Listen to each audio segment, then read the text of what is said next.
Hey you all, you're listening to yet another podcast from me on Kaysi Podcast.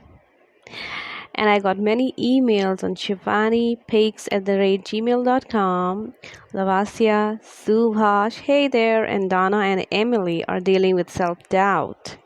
So there's a question about self-doubt in various areas of life, in various situations. So let's talk about self-doubt.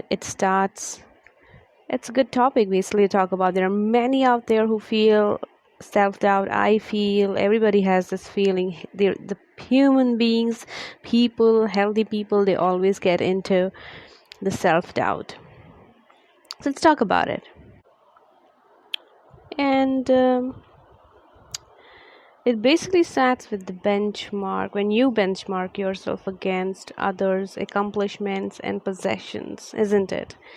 For example, when we take to education due to the peer pressure, right? Like Emily has to say here. She said that she took to some education that she was not interested in out of the peer pressure because others were doing the same thing. Emily, we got to analyze what you have been interested in.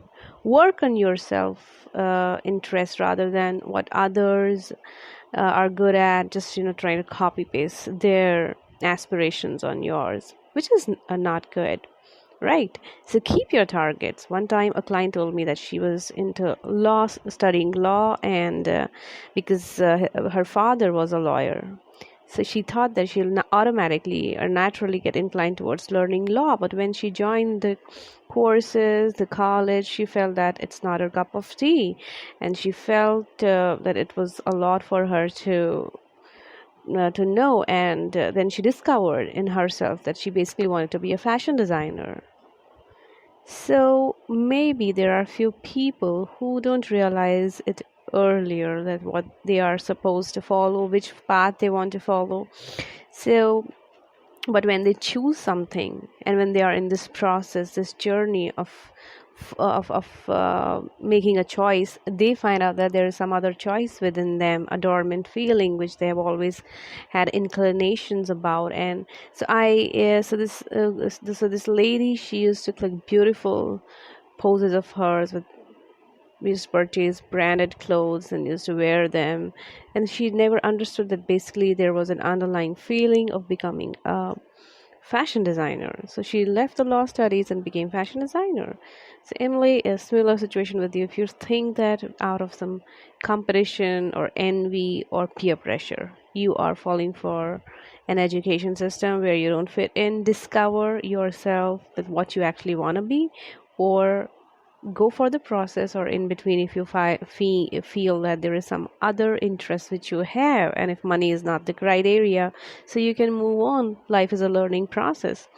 So instead of dwelling on negatives, reflect on what went right and what are your recent achievements, and if not, set targets what you want to achieve in future.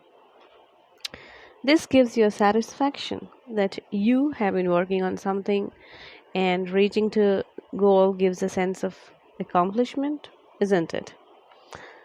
And in this full process, don't slow your pace and think less about your qualities, because it's important to take a step back and remember that you are not the center of the universe. So this has been felt by many people. Other people have their goals and achievements, troubles and interpretations of situations as well, but we don't consider them. We feel that, oh, I am the only person right now who is getting into this conscience of self-doubt, thinking that I'm a loath, or feeling like a couch potato, or having many sorts of haywire doubts about yourselves. People who have self-doubt about themselves, they kind of, many a times you'll feel that you're trying to distance yourself from people who make you feel dejected. The Subhash, you're feeling with this kind of a mannerism in yourself. So Subhash, don't distance yourself from individuals who are always pessimistic towards you. and who are pessimistic about your future prospects, are trying to tease you, or you're listening these thoughts in your head that somebody's like trying to tease you with actually these things are not happening. Instead, make them, even if you feel like you have to make them understand your point of view.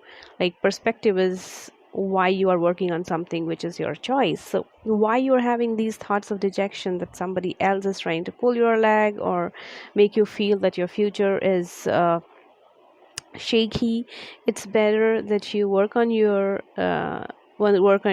things, add on to your values. And if there are people who are trying to give you certain vibes which you are not comfortable in, either avoid them, or if not totally avoid them, sit with them and talk to them and analyze if they're actually avoiding you or trying to say something, or there is some sort of misinterpretation or misunderstanding, or maybe there is something which you are thinking a lot about yourself. Having self-doubt is basically starts from the inner self. It's not that you doubt some other person.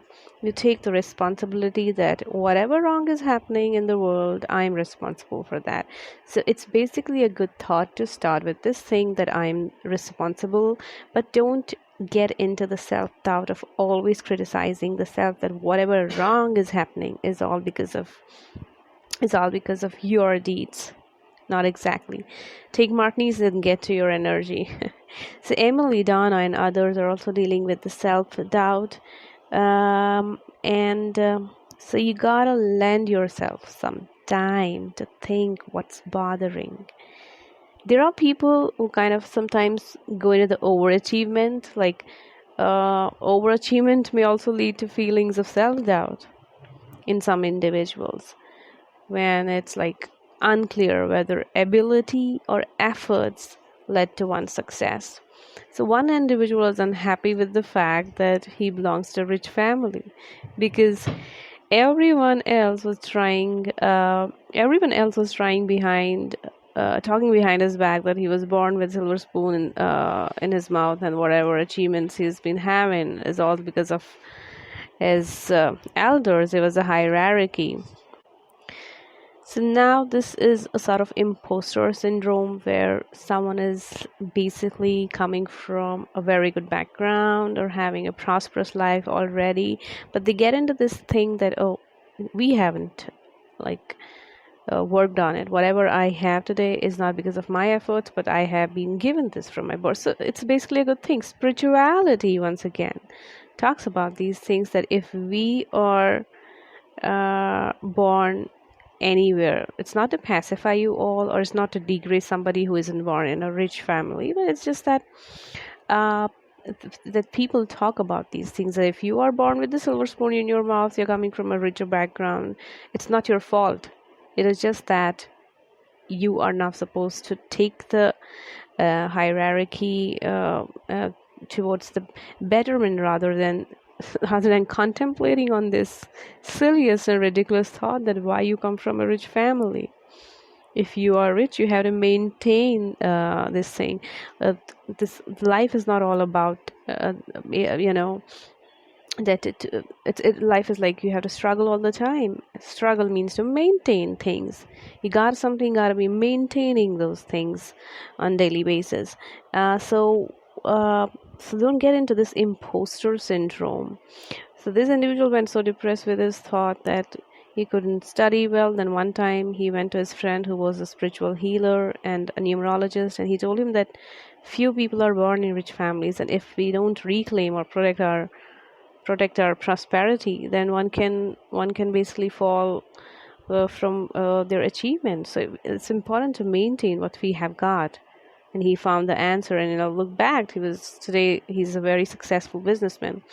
So what I'm trying to say here is that trying to convey is that self-doubt is not a bad thing. It's a healthy thing. One has to analyze what they have, why they have been given certain things of and if we are born as a prosperous person and can't value ourselves, then we need guidance from someone so as to make ourselves feel effective and deserving.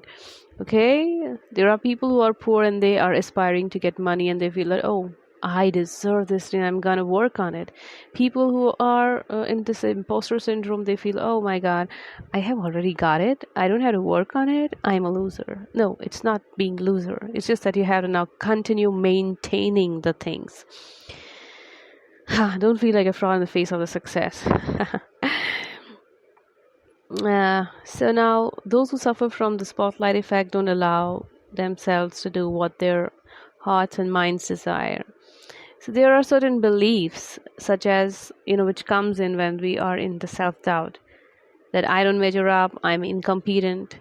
Instead of thinking on these things that I am this, I am that, instead of thinking that I am incompetent, just think that I am the one who is full and satiable.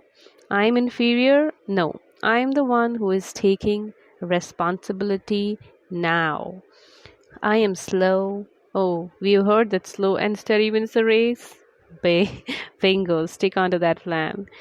People say, oh, I'm stupid, or I feel I'm stupid. No, no, no. Here you are. I am the Cupid and can attract the whole world.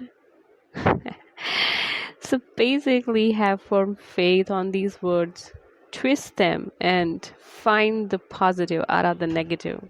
You think I'm a loser? I have a word for it. No, you are a chooser. Now, here Donna thinks that he is always kind of getting dependent on other people's behavior. So you mentioned that you mentioned you want to exercise more or make better spending choices if your spouse was more supportive and on board. So you want to accompany your wife to the gym. Oh, now, Donna, now you doubt others have better partners, isn't it? So stop continuing a loop of comparing your parenting or relationship with others. Maybe it's a time to give her a break where she sees world from somebody else's perspective.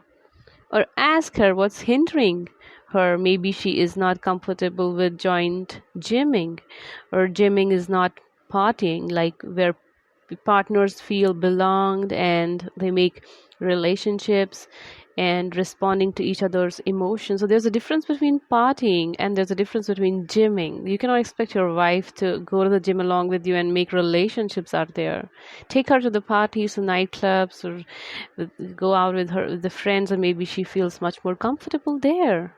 Have a conversation. So understanding others' point of view is also important when in self-doubt. So guys, make a hashtag about things that you love to do.